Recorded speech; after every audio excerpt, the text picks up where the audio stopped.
Hi everyone, welcome back to another video from Tutorialify. In this video, we are going to be learning how to change password on Canva. To change your login password on Canva is super easy. Launch open the Canva application or log into Canva on a web browser, and then from the home section, tap on the menu button at the top left. Within the menu section, tap on your profile drop-down. Now click on Settings.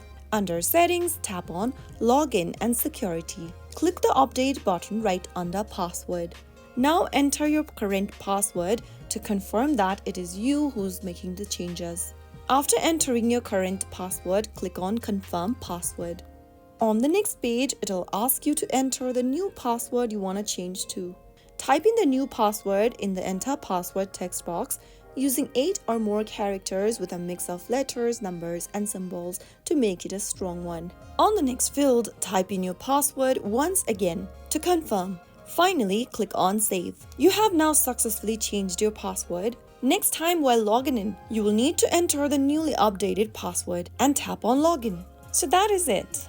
That is how you easily change your login password on Canva. I hope you found this tutorial helpful. If you did, make sure to give it a thumbs up and subscribe to Tutorialify for more Canva tips and tricks. I'll see you again in the next video.